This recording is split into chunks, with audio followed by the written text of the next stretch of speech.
आवेदन भरने की तिथि 27 सितंबर 2023 से 11 नवंबर 2023 तक था। इसे बिहार सरकार के एक अधिसूचना द्वारा, मतलब बिहार सरकार के कर्मचारी चयन आयोग की एक अधिसूचना द्वारा जो फॉर्म भरने की अंतिम तिथि है उसे 11 दिसंबर 2023 तक कर दिया गया है ना।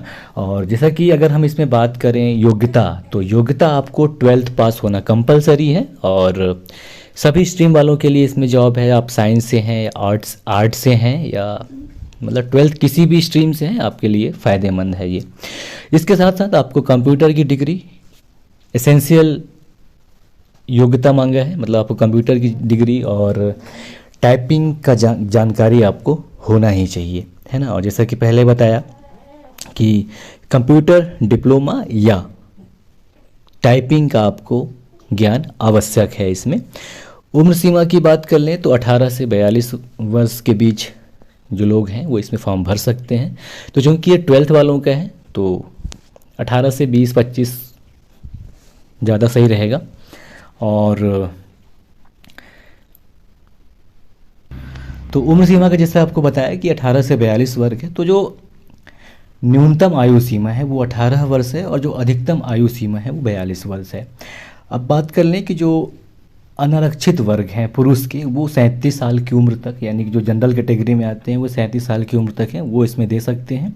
और जो अनारक्षित वर्ग की महिलाएं, वो 40 वर्ष तक की जो महिलाएं हैं वो इसमें एग्ज़ाम दे सकती हैं। इसके अलावा जो पिछड़ा वर्ग, अत्यंत पिछड़ा वर्ग, पुरुष महिला दोनों, ये 40 वर्ष के हैं। और जो अनुसूचित जाति, जनजाति, पुरुष महिला, ये 42 वर्ष के होने चाहिए। इनके लिए जो अधिकतम आयु सीमा है वो 42 वर्ष है, ठीक है। और हम बात कर लें कि जो रिक्तियां हैं, यानी जो कुल पद हैं, कुल पद 12,199 हैं। और इसके एग्ज़ाम की अगर हम बात करें तो दिसंबर में इसे होना था लेकिन नहीं हुआ, तो अब जाहिर सी बात है जनवरी या फरवरी या मार्च भी इसके एग्ज़ाम में हो सकता है। तो इसमें हम सिलेबस की बात करेंगे और सिलेबस से पहले हम देख लें जो कुल पद, जैसा कि बताया आपको 12,199 है, जिसमें अनारक्षित वर्ग के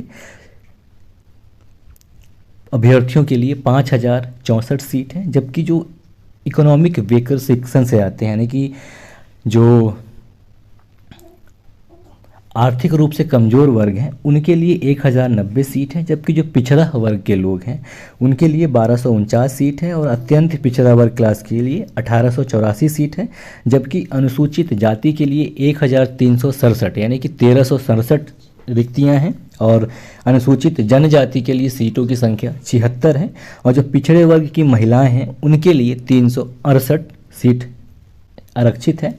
जबकि स्वतंत्रता सेनानियों के परिवार से किसी भी सदस्य के लिए 223 सीट हैं, ठीक है। अगर हम बात करें कि विभाग, तो बहुत, यानी कि बिहार सरकार में लगभग जितने विभाग हैं सभी विभाग से कुछ न कुछ रिक्तियां हैं।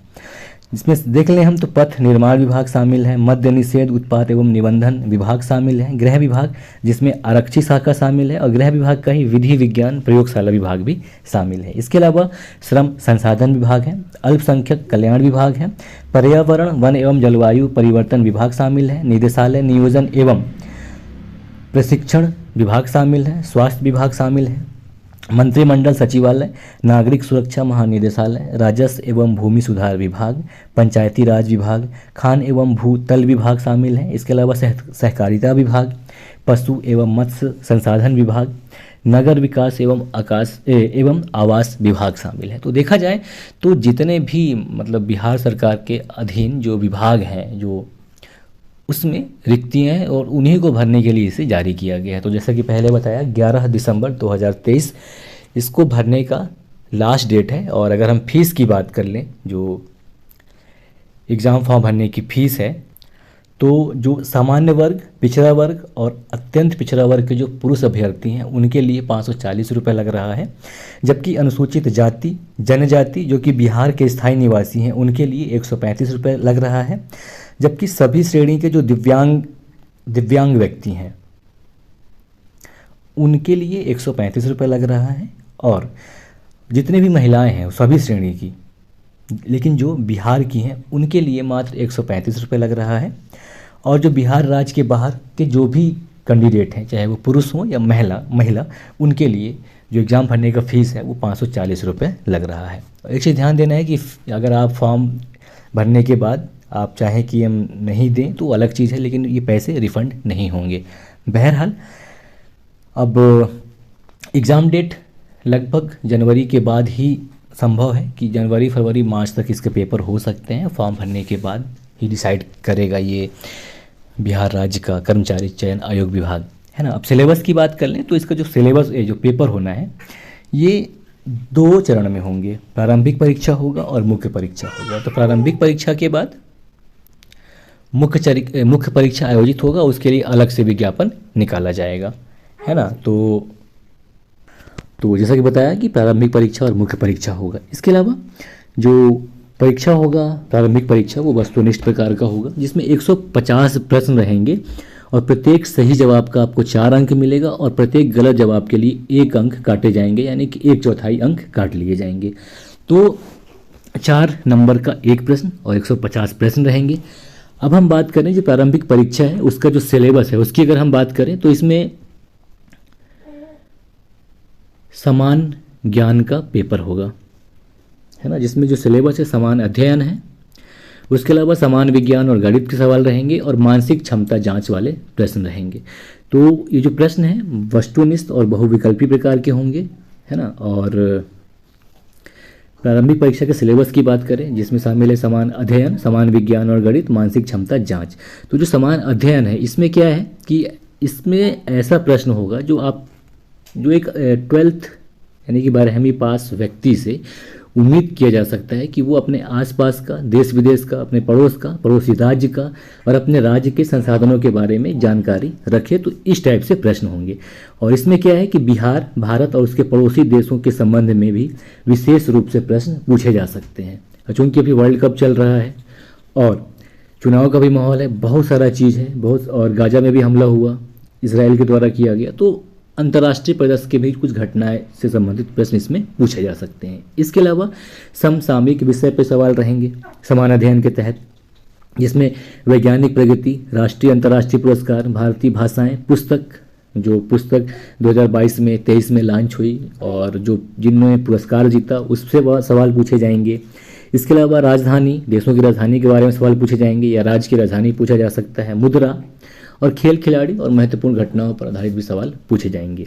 और भारत और उसके पड़ोसी देश से खासकर सवाल रहेंगे इसमें, जिसमें पड़ोसी देशों का इतिहास भी पूछा जाएगा बिहार के संदर्भ में, जैसे कि चीन का हो गया, रूस का हो गया और फ्रांस का हो गया, ये पूछे जा सकते हैं। इसके अलावा भारत का इतिहास, भारत की संस्कृति, भूगोल, आर्थिक परिदृश्य, स्वतंत्रता आंदोलन और भारतीय कृषि और प्राकृतिक संसाधनों की जो प्रमुख विशेषताएं हैं उससे, तथा भारत के संविधान और राज्य व्यवस्था, इसके अलावा देश की राजनीतिक प्रणाली, है ना, उससे पूछे जाएंगे, पंचायती राज से पूछे जाएंगे, सामुदायिक विकास से प्रश्न पूछे जाएंगे और पंचवर्षीय योजना और राष्ट्रीय आंदोलन में बिहार का क्या योगदान था, इससे भी संबंधित प्रश्न पूछे जाएंगे।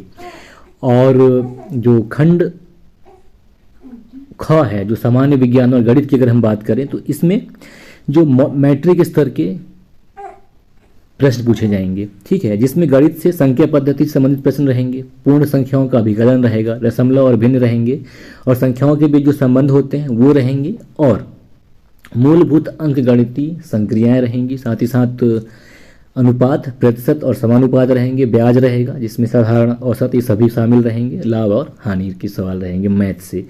जबकि सामान्य विज्ञान की बात करें तो भौतिक शास्त्र, रसायन शास्त्र और जीव विज्ञान से संबंधित बेसिक प्रश्न रहेंगे इससे, है ना। और मानसिक क्षमता जांच की तरह अगर हम बात करें तो इसमें क्या है, शाब्दिक और जो कुछ भी संबंध दे देता है, कुछ डायग्राम वगैरह बने रहेंगे, उस टाइप के सवाल आएंगे, जैसे सादृश्य रहेगा, समानता और भिन्नता, स्थान कल्पना, समस्या समाधान, विश्लेषण, दृश्य स्मृति, विभेद अवलोकन, संबंध और धारणा, रिश्तेदारी वाला जो सवाल पूछा जाता है कि ये इसका पापा है, उसकी तरफ देख के ऐसा बोला, इस टाइप वाला सवाल रहेगा। तो ये भी सवाल इसमें शामिल रहेंगे, है ना। जिसमें यह है कि सामान्य वर्ग को ये जो पूरे एग्जाम में 150 के नंबर में 40% पास होने के लिए लाना रहेगा, जबकि जो पिछड़ा वर्ग है उनके लिए 36.5%, अन्य पिछड़ा वर्ग के लिए अत्यंत पिछड़ा वर्ग के लिए 34%, अनुसूचित जाति जनजाति के लिए 32%, मतलब अनुसूचित जाति, महिला, सभी वर्ग, दिव्यांग सभी वर्ग, इनके लिए 32% रहेगा। ठीक है, तो साथियों ये था, हो गया इंटर स्तरीय पदों पर नियुक्ति के लिए बिहार कर्मचारी चयन आयोग के द्वारा आयोजित एग्जाम का सिलेबस। और बाकी इसके बाद अगले वीडियो में हम पिछले वर्ष के जो जो प्रश्न पूछे जा चुके हैं अब तक, उनको अपलोड करेंगे। इसके अलावा सामान्य ज्ञान से संबंधित जो भी प्रश्न होंगे, जिसमें हम विषय विज्ञान शामिल करेंगे और